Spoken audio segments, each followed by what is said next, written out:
Did you have a... Yeah, I have a question. I have a question about artists and self-appearing conventions, but it does pertain to the career stuff that you're talking about, Okay. Expenses, making ends meet, things like that. I always wondered, when you're at are you invited to the convention by the organizer, so they invite you for free or you? Well, that depends. So how do you? That depends. That's kind of like how much fresh fruit does Tom Cruise get in his room versus Maury Povich? You know, like, it's, you know, I'm sure, listen, Stan Lee doesn't come to any of these shows without being, well, that depends. There's some shows where they fly me down, they'll put me in a hotel, they'll give me a per diem, you know, which, you know, that's when it's like really generous, you know. There's some, you know, if you're a big enough name, they'll pay you an appearance fee, you know, which is always great, but that's for, you know, top name guys. You know, years ago it used to be that they would fly in like a good amount of names, as long as your name was selling a lot of books, and like I said, they're not giving artists a lot of top name billing anymore, because they'd rather have their characters have the billing, because they own that, they don't own you. You understand? So they don't promote artists the way they used to. Okay? So depending on who you were at the time, they would, yes, pay, usually fly you out. You wouldn't have to pay for a table. You're a guest of the show. Okay? But then again, you have to understand, if you're going to be at a Comic-Con and you just do drawings of comic book characters, you haven't been published, no one knows who you are, and you say, I want to be a guest and I don't want to have to pay for a table. You know, people are coming there to see me, and then, like, no, they're not coming there to see you. You're there to try and sell some of your drawings and make some money, but to be honest, like, no one's coming there to see you. So when they're spending money on the hotel room, right, the hotel ballroom is taking up a certain amount of space, you know, like that costs money. That costs a lot of money. You know? So each table has to pay for that. So they give out the tables, I guess, to the guests that they know are drawing people who spend ticket price money to get in, so they're making money, rather than the guy that no one's really there to see. So that's a good question, and that's a very tough question, and that can be a very ego-bruising question. Those who pay on their own time, Yes. how do they justify doing that? Do they can actually recoup their costs by selling? That's what you hope to do. That's what you hope to do. I mean, like San Diego Comic-Con, as you may know, is like the biggest show in the country. But although I think this New York show in a few years will probably match for top San Diego, because actually matched one in LA, New York. but that's not San Diego. Right. LA's a That's different why I story. spent 4 days to compete with San Diego. Right. The New York Con is it's just growing really fast, and a lot of the industry professionals are in New York.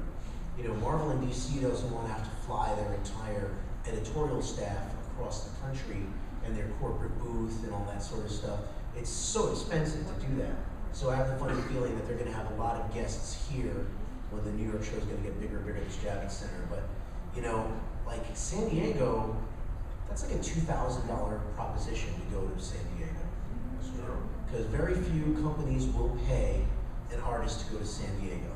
Because they know that maybe you'll sign at their booth and stuff, but you might start trying to do business with other people in Hollywood stuff. Like, they really don't have to pay for you to do business with somebody else, you know?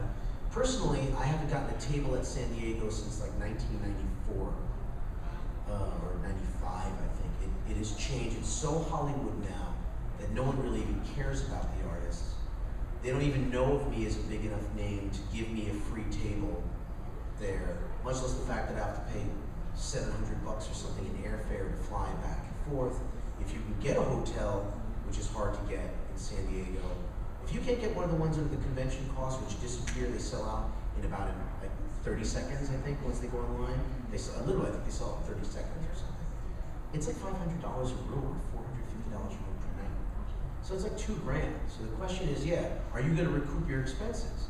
No, no one there is there to buy artwork and really talk to comic book people. They're there to check out the new Lucasfilm display with a big giant Jabba the Hutt that you could take a picture with, and Marvel had the Thor throne, the Odin's throne, and you know, like that's what they're there to see. So it's a good question. Like at a show like this, I take the subway here. You know, if I sell a sketch, you know, like I made my money back, you know, and that's including the bagel I had for breakfast, and, you know, like score, you know. But then again, like, what's that? No, I didn't have to pay for. Well, I've known the Wizard people for a long time. They know I've done a lot of their shows, and they know that a lot of people come to see me at these shows. Like, you know, I do a lot of sketches for kids and things like that.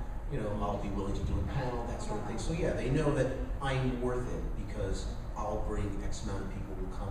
I knew you were going to be here. I came specifically to see you. I wrote these books, that sort of thing. You know, but even then, for the time I spend here, I'm not working. So, like, you've got to even make some money while you're here because you're not working. Like San Diego, God forbid you throw my bar bill on, you know, like, you're looking at $1,000 for one night room, you know. Even if you can split the room and you get the cheap one that's on the list for 3 days, you're looking at, you know, $300 or something. $700 airfare, that's $1,000. You throw in food, other stuff, ground travel, and, you know, and a couple of beers. You know, you're looking at an extra $1,000. You know, like the way I drink at least. You know, you're looking at like an extra $500 or food going out, you know, stuff like that. So you know, that's a lot of money, and you're not making that money. So now it's double. You're losing 100, 300 a day, whatever you make, plus you're spending that much. So you know, like, yeah, you better sell a lot of stuff. And in San Diego, chances are you're not going to sell a lot of stuff because people aren't there to buy stuff. They're there to see Jack Black because the new King Kong movie is coming out.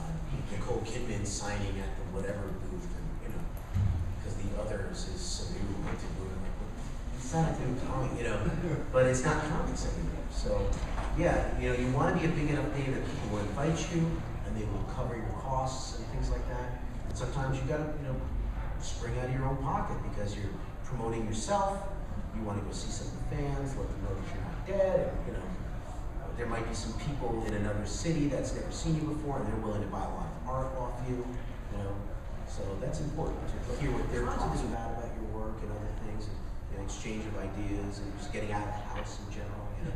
But it's also like it's kind of a lot of work, you know, being polite all day and dealing with people, and everybody wants free sketches, and you know, they all want to know what book you're working on. You know, it's a lot of hustle and bustle. You gotta wrap it up. Okay. Any quick questions, anybody else? Yeah. Further to big houses from the book to big houses. Is it likely, or is it how often would they actually like buy a new book, or buy a new character, or publish a new character, or they only about the stuff that's making money? Well, whenever it's a new character, the only time in my career I've ever created a new character, which wasn't something I owned, was at like DC recently. I did some Green Lantern Corps, and the story had this new character. It was like the sister of one of the characters, and she becomes this Green Lantern and stuff. Now, Marvel and DC used to have this thing: if you created a character, that you kind of got this incentive plan every time it showed up in a book, or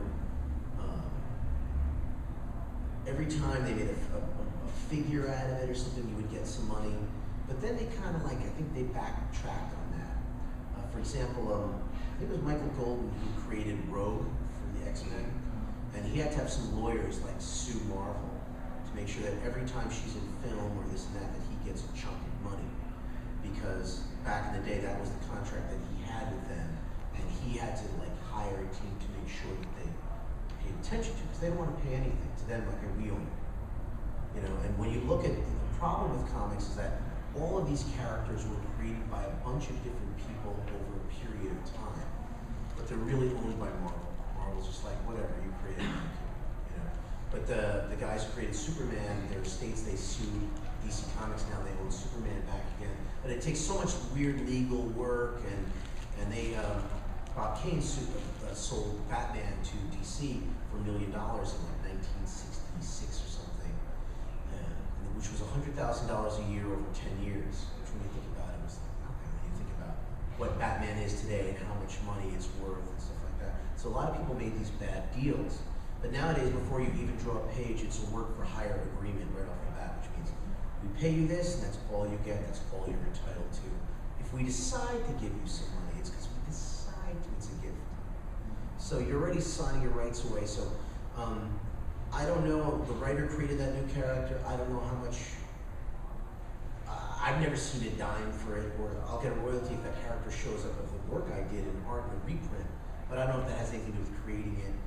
And I'm sure they're always looking to create new characters to, you know, to just build the universe more. You never know which one's going to take off and become the next Wolverine, you know.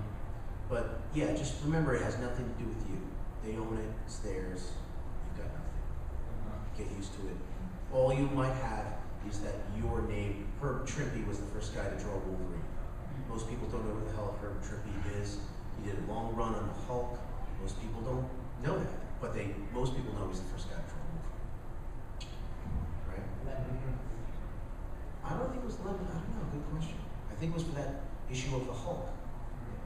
You know, John Romita redesigned his costume. For Giant Size X-Men, before he appeared in Giant Size X-Men, they used him for. Could be. Yeah, You know. claws were like curved, not straight.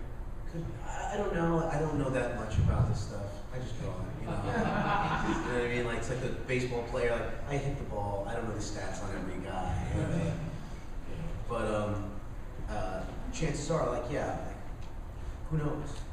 Like, unless they secured some kind of deal, you're not going to get anything. You know? So work for hire. Just remember that. It's always work for So hire. if you draw something you love it, keep it, give it to them. Well, yeah, but keep it. What are you going to do with it sitting in your drawer? You know, like that's another thing. If you keep it, if you're going to do something with it. And if not, it might be something you're famous for. You know, that might be the thing under your belt. I created Wolverine. Top that, punk. Right? Well, I'm working on. Yeah, I created Wolverine, douchebag. Shit, you know. I drew an issue of. I created Wolverine, punk. I wish I'd be Stan Lee, be like. First of all, let's get something straight. Not only did I create Spider-Man, I created the X-Men, the Fantastic Four, the Avengers, and I'm so damn criminally handsome too. That's what I said.